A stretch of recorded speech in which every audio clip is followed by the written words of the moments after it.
नमस्ते दोस्तों, आज हम एक बार फिर आपके बीच लेकर आए हैं एक प्रेरणादायक कहानी जिनको पढ़कर आपकी सोच बदल जाएगी। अगर स्टोरी आपको अच्छी लगे तो नीचे कमेंट करके जरूर बताएं। तो चलिए शुरू करते हैं आज की कहानी। उस वक्त की बात है जब गौतम बुद्ध इस धरती पर अवतरित हुए थे।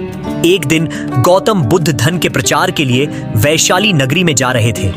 वे अभी थोड़े ही आगे गए थे कि उन्होंने देखा कि वैशाली नगरी के कुछ सैनिक भागते हुए एक लड़की का पीछा कर रहे थे। वह लड़की बहुत ही डरी हुई थी। वो एक कुएं के पास जाकर खड़ी हो गई और हाँफने लगी। उसे प्यास लगी थी तो उसे पानी पीना था। भगवान बुद्ध ये सब देख रहे थे। फिर उन्होंने उस बालिका को अपने पास बुलाया और कहा कि तुम उस कुएं से पानी निकालो और खुद भी पियो और हमें भी पिलाओ। उतनी ही देर में वो सैनिक वहां पहुंच गए। भगवान बुद्ध ने अपने हाथ के संकेत से उस सैनिकों से रुकने को कहा। फिर उस बालिका ने गौतम बुद्ध को कहा कि महाराज, मैं तो अछूत हूं। मैं इस कुएं से पानी निकालूंगी तो जल दूषित हो जाएगा। मैं आपको कैसे पानी पिला सकती हूं? भगवान बुद्ध ने उसे फिर से कहा, बेटी, मुझे बहुत जोर की प्यास लगी है। पहले तुम मुझे पानी पिलाओ। उसी वक्त वहां पर वैशाली के राजा पहुंच गए। उन्होंने बुद्ध को नमन किया और सोने के बर्तन में पानी देते हुए कहा, महाराज, ये लीजिए, केवड़े और गुलाब का सुगंधित पानी आपके लिए है। लेकिन बुद्ध ने उस पानी को लेने से इनकार कर दिया और कहा कि हम इस बालिका के हाथों से ही पानी पिएंगे। राजा थोड़ी देर वहां रुक गए। बुद्ध ने फिर से उस बालिका से अपनी बात दोहराई। फिर बालिका से रहा नहीं गया और इस बार साहस बटोरकर उसने कुएं से पानी निकाला। फिर पानी स्वयं भी पिया और बुद्ध को भी पिलाया। फिर पानी पीने के बाद बुद्ध ने बालिका से पूछा, पुत्री, तुम इतनी डरी हुई क्यों हो? तुम्हें किस बात का भय है? फिर बालिका ने पूरी बात बताई कि मुझे राजा के दरबार में गाने का अवसर मिला था। मैंने गीत गाते हुए नृत्य किया। सभी जनों ने खूब आनंद लिया। महाराज को भी बहुत अच्छा लगा। फिर उन्होंने अपनी माला मुझे भेंट की।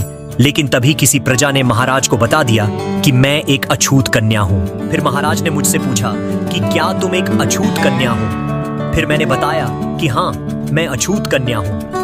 राजा ने यह सुनते ही अपने सैनिकों को आदेश दे दिया कि इस कन्या को कैद खाने में डाल दो। मैं किसी तरह वहां से बचकर यहां तक पहुंची ही कि आप मुझे मिल गए। बुद्ध ने पास में खड़े उस राजा को कहा कि सुनो राजन, मैं चाहता हूं कि मेरी इस बात को आप सदैव याद रखें कि किसी भी इंसान की पहचान उसके धर्म या जाति से नहीं, बल्कि उसके गुण और कर्मों से की जाती है। जिस बालिका के मधुर कंठ से निकले गीत और नृत्य का आप सबने आनंद उठाया, उसे पुरस्कार दिया।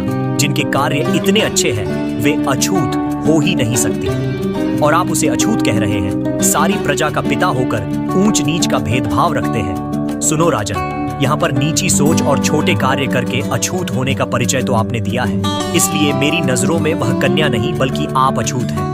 वैशाली नरेश को अपने इस कार्य से घृणा होने लगी और बहुत पछतावा हुआ।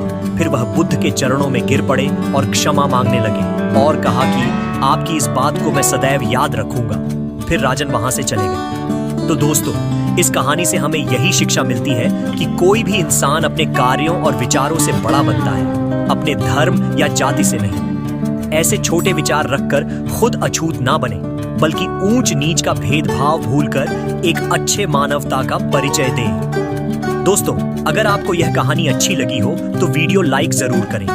साथ ही साथ इस कहानी के बारे में अपनी राय नीचे कमेंट बॉक्स में जरूर लिखें। मिलते हैं जल्द ही एक और प्रेरणादायक कहानी के साथ। जय हिंद, वंदे मातरम।